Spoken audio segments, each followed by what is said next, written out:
એક machine repairing માટે આવેલા હતા. સાળવા મશીન રિપેરિંગ એટલે મશીનની કામ તો ક્રેન્કની તો જાતે લવું માટે ટાઈમિંગમાં ચાલુ થવામાં બરાબર ચાલુ થતું નથી અને મશીનમાં આમ તો બીજું બધું કમ્પ્લીટ જ છે. ચાલુ થાય છે પણ થોડુંક હંડલ ખાય છે અને નોઝલમાં સેટિંગ નથી, ટાઈમિંગ સેટ નથી. એટલે ટાઈમિંગ સેટિંગ આમ તો તમે જાતે કર્યું હતું કે પોતની જાતે કામકાજ કર્યું હોય? ક્રેન્ક નવી નાખી જેમ એમ તો રાત થઈ આ એક જ છે. તકલીફ પડી જાય તો અમારે કારીગરોની તકલીફ પડી જાય છે ને તકલીફ તો પડે એવું કોઈ ના હોય. અને મશીન રિપેરિંગ કરીને કમ્પ્લીટ કરીને એમાં તમને બીજા વિડીયોની અંદર અમે બતાવશે કે ભાઈ જો અમારું મશીન કમ્પ્લીટ ઓકે થઈ ગયું છે.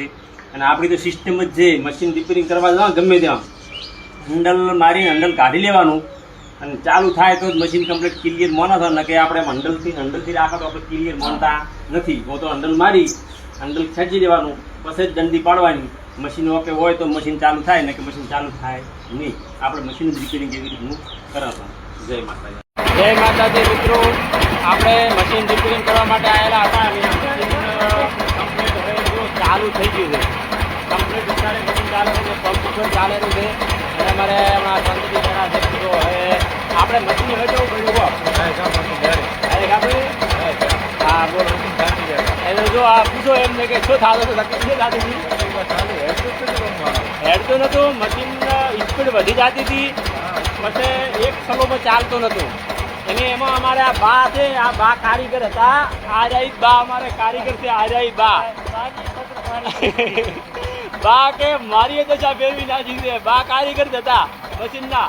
બાએ ક્રેન્ક નવી નાખી છે. 40 નંબર બ્રાસ ચડેલા હતા તો બાએ ક્રેન્ક નવી નાખી, આખો હબુ તોડીને નવી નાખી છે.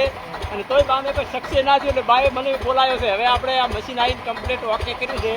અને આ મશીન હવે જો કમ્પ્લીટ એકદમ હેડેરું છે, ઇઝી મશીન કમ્પ્લીટ ચાલે રહ્યું છે.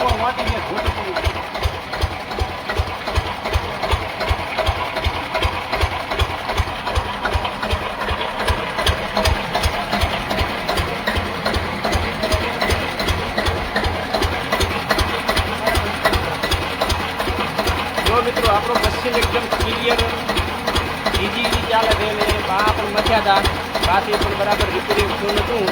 અને બાને આમ તો આખા મશીન જ પડ્યા છે. જો આખા એકલા મશીન જ પડ્યા છે. જો તમને હું મશીન બતાવું, જો બાને એક આ મશીન પડ્યું છે જોઈ લો. પછી આ જો બાને એક આ ગોળાવાળું મશીન પડ્યું છે. જુઓ આ જુઓ બાને આ મશીન છે. પછી બાને જનરેટર પડ્યું છે. તમને જનરેટર ને બતાવી દઉં. અને બે તો બાને મશીન બારી ચાલે છે. આ જુઓ આ રહ્યું આ જનરેટર છે, આ રહ્યું આ લાઇટ કરંટ વાળું છે.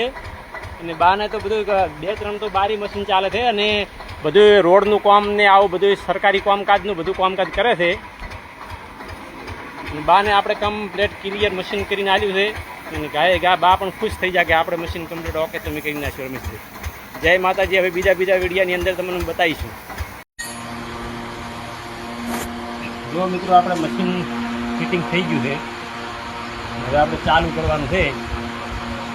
ચાલુ કરવાનું તો આપણે તો હેન્ડલ કાઢી લ્યા છો પછી જ ચાલુ કરો છો એટલે ચાલુ થાય કમ્પ્લીટ તો રેડી. હવે આપણે મશીન જો સ્ટાર્ટ કરો.